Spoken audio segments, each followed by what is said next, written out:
paranormal experiences don't really work to a timescale, and therefore we invite you to listen to a Dark Minisode.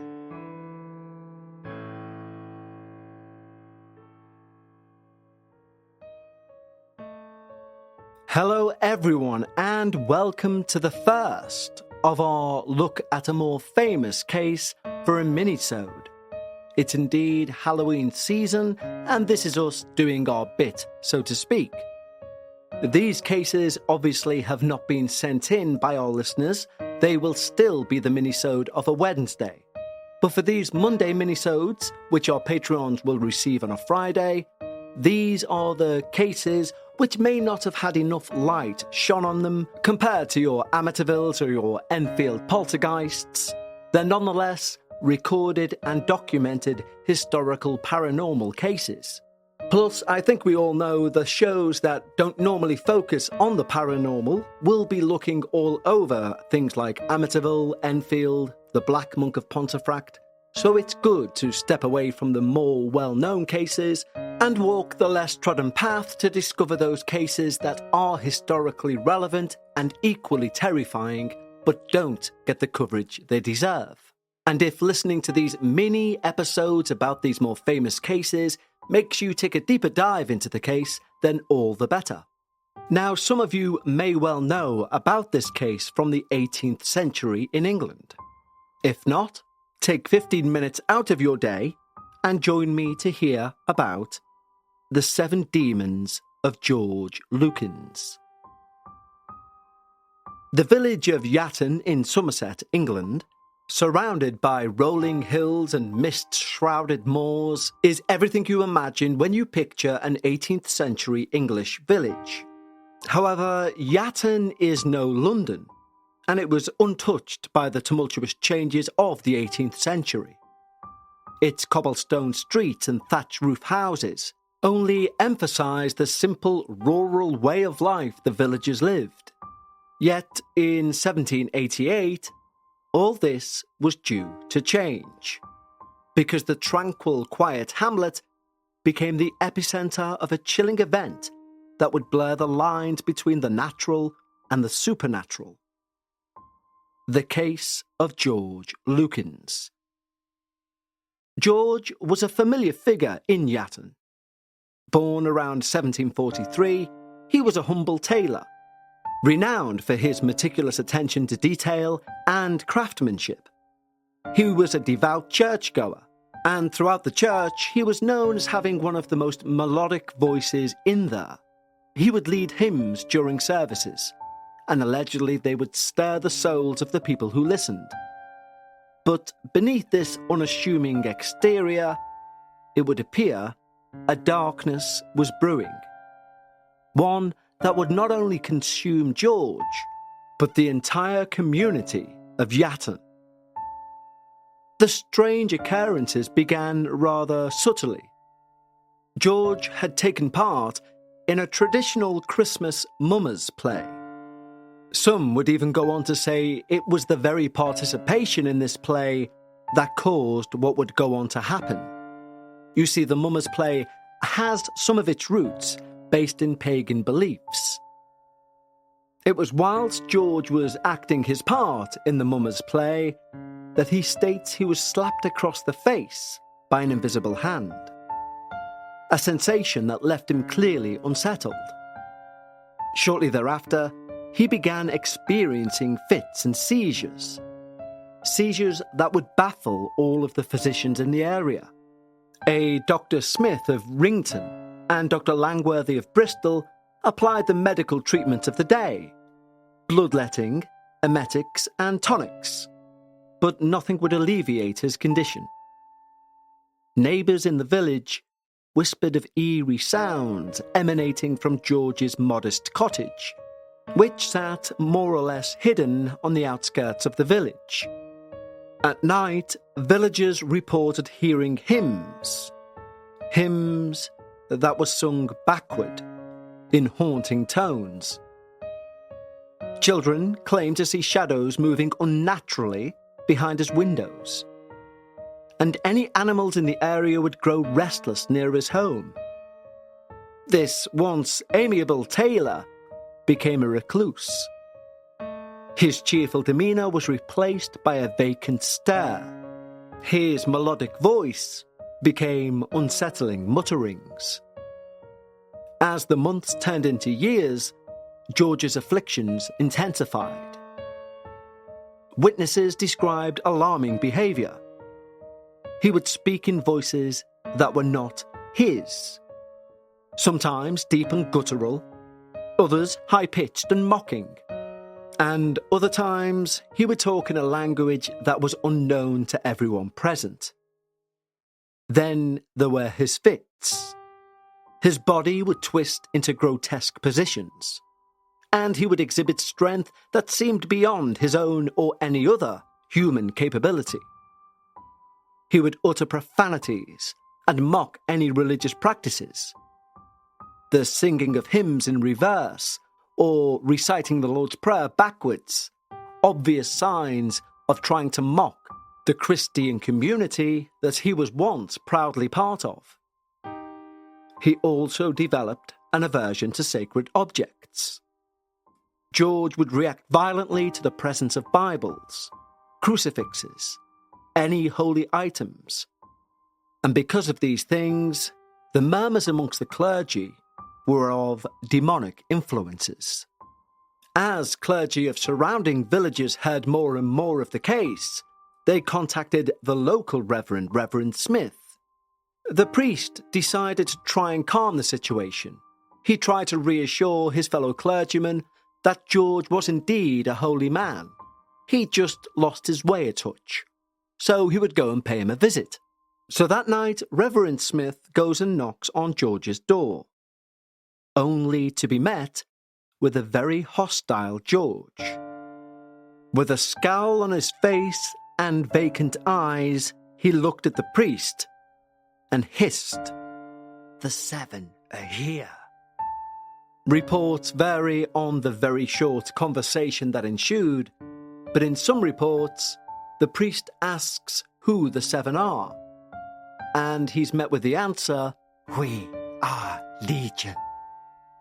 George claimed to be possessed by 7 demons, a number that holds significant biblical resonance, mirroring the story of Mary Magdalene, from whom Jesus cast out 7 demons. Although to Reverend Smith he did not specify their names, the implication was clear. He was under the dominion of powerful, malevolent forces. The villagers, all steeped in religious tradition and folklore, believed that the affliction may be a punishment from God for George practicing some form of witchcraft. Other people, as mentioned earlier, blamed his participation in the Mummers play, a play that even today is still enacted in certain areas of this town.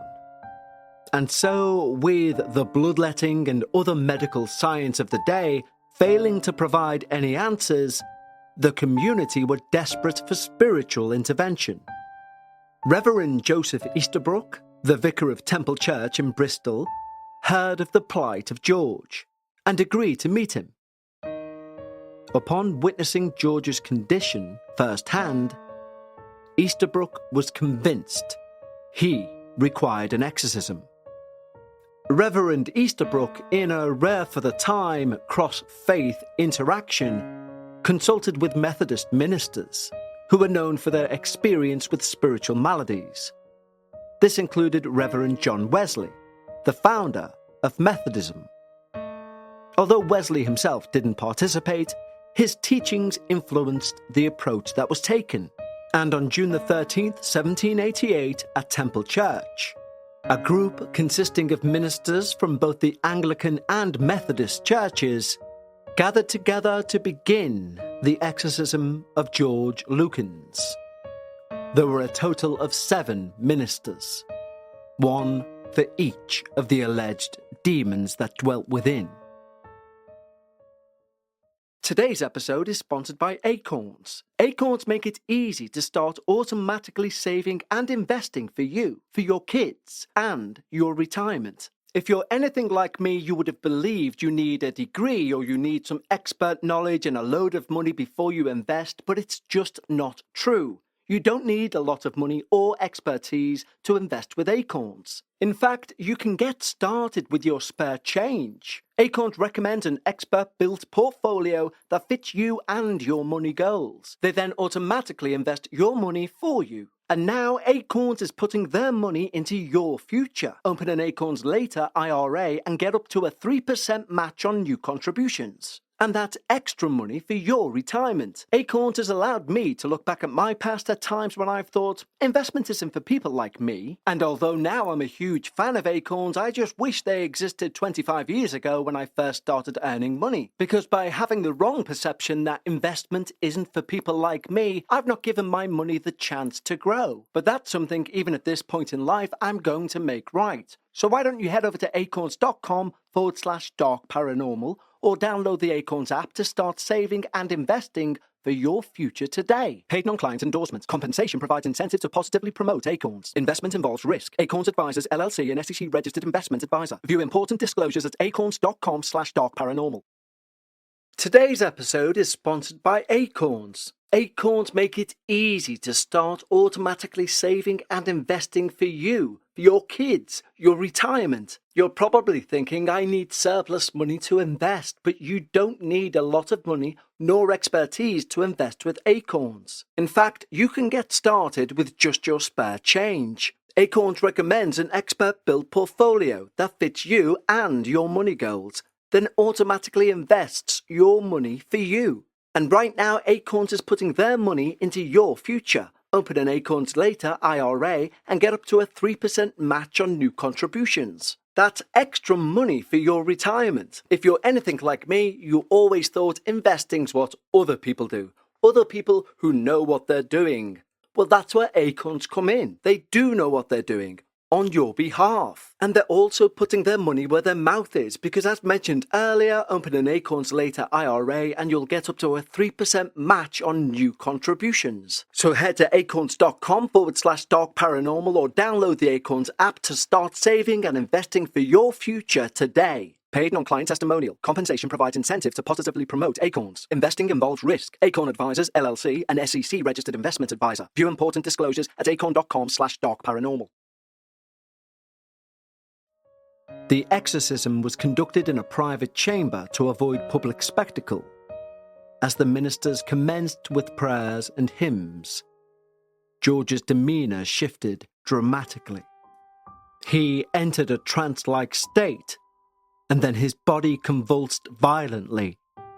His voice transformed, echoing with multiple tones as he mocked the clergy and blasphemed. "Thou fools!" he snarled. "Your faith is weak." The air grew thick with tension as the clergyman persisted, reciting passages from the scriptures and commanding the demons to depart in the name of Jesus Christ. George's fits intensified. He sang bawdy songs, then would abruptly switch to solemn hymns, sung in reverse. At one point, he reportedly levitated slightly above the chair he was bound to, straining the binds to their absolute limit. For over 2 hours, the battle between sacred and profane raged. The ministers, though shaken, remained steadfast. Reverend Easterbrook pressed a crucifix to George's forehead, eliciting a blood-curdling scream. "By the power of the Holy Trinity," Easterbrook proclaimed, "I command you, unclean spirits, to leave this man." One final violent convulsion shook George's entire body. Then, abruptly, he fell silent and collapsed, and the room was enveloped in an eerie calm. Moments later, George opened his eyes. This time his expression was one of peace, clarity, a clarity not seen in years, and in a steady voice he recited the Lord's Prayer. this time correctly and without hesitation. Tears streamed down his face as he thanked each clergyman individually. "I'm delivered," he whispered. "God be praised." News of the exorcism spread rapidly. It appeared in the newspapers of the Bristol Gazette, the London Morning Post, and more. The public reaction was a mixed one. Some hailed the event as a divine victory over evil, a sign that God had allowed faiths to combine to defeat the devil himself. Others described it as superstition and folly. You see, not everyone accepted the supernatural explanation for George's condition. A Dr. Samuel Ferris, a physician and contemporary skeptic, published accounts suggesting that George suffered from epilepsy, or a form of hysteria, a common diagnosis for any unexplained ailments at that time. He argued the exorcism might have actually provided a psychological release rather than a spiritual one. Moreover, critics questioned the involvement of Methodist ministers, suggesting that their fervent style may have influenced George's behaviour. The collaboration between Anglican and Methodist clergy was unusual, and it most certainly stirred debate within ecclesiastical circles. For George Lukins himself, well, he returned to Yatton. Reports state he lived the remainder of his life quietly, free from the fits and episodes that had plagued his life. The villagers, though relieved, could not entirely shake the memory of George's darker days, and he was basically shunned. You see, for the people of Yatton and beyond, the story of George Lukins became a cautionary tale, a reminder of the thin veil between the known world and the mysteries that lie beyond. The tale of George Lukins still continues to fascinate and unsettle. It serves as both a historical account and a chilling narrative that blurs the lines between fact and folklore. You can imagine the dimly lit chamber of the temple church on that fateful day, the air thick with incense and anxiety, flickering candles, long shadows on the stone walls, the chanting of the ministers battling against the guttural sounds of a man apparently possessed by forces beyond our comprehension. You can imagine the locals in the village, huddled in their homes at night as whispers of demons abound, the palpable fear that any one of them could be next, unseen malevolent forces lurking in the dark corners of their own homes. Whether we view the case of George Lukins as a genuine case of demonic possession or a manifestation of some psychological distress, it still remains a powerful narrative to us, human beings. We have an enduring allure of the mysterious. We want to be reminded of the unexplainable. We want to explain it. We go on journeys that leads us to the edges of our fear and our faith. And it's in the quiet moments of night, when you hear the whispers in the trees or the creaks in your own home, that the stories of the people like George Lukins come to mind. Like an echo from history, urging us to ponder those unseen forces that may shape our world, and definitely shape our perceptions. Even if you don't believe in the paranormal, your perceptions are still shaped by it. The next time you're out with a group of skeptics, who may all say, "No, I don't believe in the paranormal," ask if they'd have a Ouija board in their home, or if they'd try the Ouija board. Because I guarantee you, the number of people who said, "No, I don't believe in the paranormal," there will be one or two who will say, "No, I'd never do the Ouija board," which kind of goes against their stance against the paranormal. Well, that about wraps things up for our first non-listener minisode for the Halloween season. I hope you enjoyed it, and I look forward to speaking to you all again on Wednesday for our listener minisode. Until then, stay safe and take care.